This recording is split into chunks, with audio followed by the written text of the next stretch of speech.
Back to Sunrise Daily. Aisha Mohammed joins us now. She's the co-convener of Bring Back Our Girls group. Thank you for coming on this morning. Thank you. Good morning. Well, ever since the emergence of this video, we have had the Minister of Information say that, look, this is not just for them a one-off thing, that they, on a regular basis, are working to ensure that they actually locate and rescue the Chibok Girls. Do you take solace in that kind of commentary coming from the Minister? Well, it is a good comment, but the reality is that, you know, these, the video and even the rescue of Amina in Keki earlier on in the year are all leads. And these leads are very important, you know, that we must follow them. The thing about, if you recall what happened when the girls were kidnapped in 2014, was because we allowed the trail to get cold. We didn't follow the leads immediately. I mean, if you recall, it took them days. They were on the fringe of Sambisa forest before they even got in, you know, to the forest, and then the girls now suddenly disappeared out of thin air. Every time we get an important lead like that, it's very important that we put all our resources, all our power behind it to make sure that we follow that trail right away and we go and find those girls. So do you get a sense that we don't seem to be following the recent leads? Not that we don't seem to be following them, but we're not following them as strongly as we should be, because, you know, you would expect that. I mean, I know it's a very difficult operation, and I think most importantly, we want the girls to come back to us alive, all of them, or as many of them as is possible. But at the same time, you know, we must use every, you know, opportunity, you know, must be maximized such that to ensure that as soon as it's possible, as soon as, you know, it's practicable, we bring these girls back home. So what is it that you see that you think should not be and should be corrected with the way we're going about this? I think we need to redefine our strategy. I think it's very important. You know, we need to have a clear tactic now, clear strategy, but more importantly, I think communication is very important.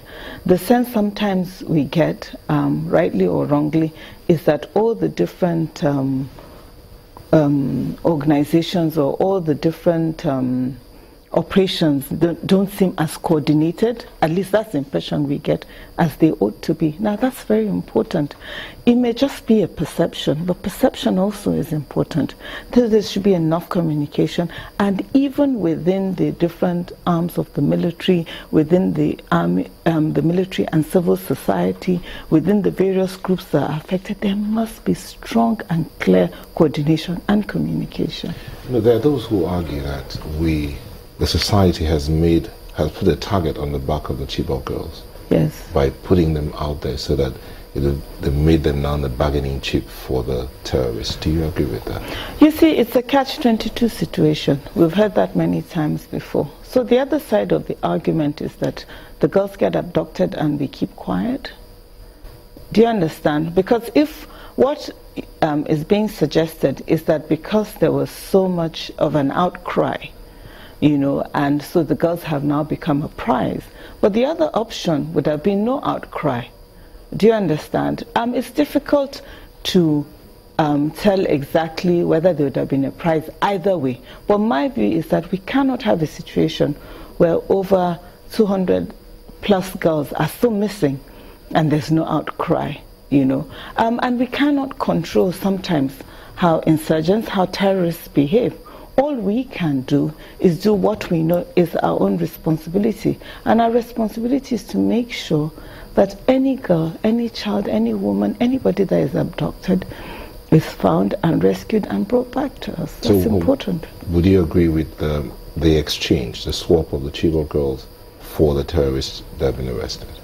You know, it's very difficult when it comes to the issue of you know, ransom, or the issue of prisoner exchanges, or, you know, hostage exchanges, to sort of be very categorical about what is preferred, you know.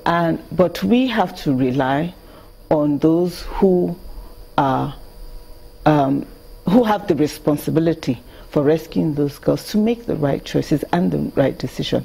And if that right decision includes a prisoner exchange, then I don't see why not. But do you get any communication from any government agency about what really is going on? I mean, your group. Yeah, on a daily basis, you mean, or No, because I mean, since regularly? you consistently speak up about this matter, do they tell you that, look, this is what we've done, we're not resting on our oars directly now? No, not directly, no.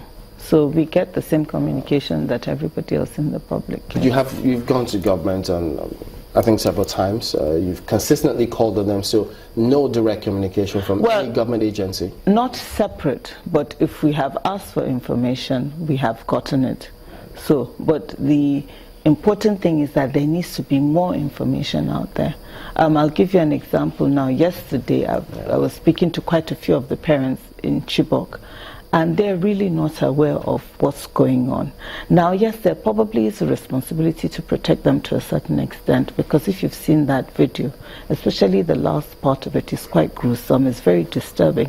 But at the same time, I think since they're the major stakeholders, it's important that they know what's going on with their children, to a certain, you know, without compromising security. But when you say they don't know what's going on, is it that the state government or the federal government doesn't get in touch with any of them? Or have they seen even this recent video? I know some of them have. Yes. In Abuja. Yes, the ones in Abuja and even the ones in Chibok have finally seen it now. I think it's about clear lines of communication. It's not ad hoc, you know, communication. But I think we're talking now about regular, clear lines of communication. That's important. You know, speaking about that clear line of communication, you know, there are several questions out there. Many even wonder, look, how many of these abducted Chibok girls are you looking to see released? Because there are different figures. Many have lost count.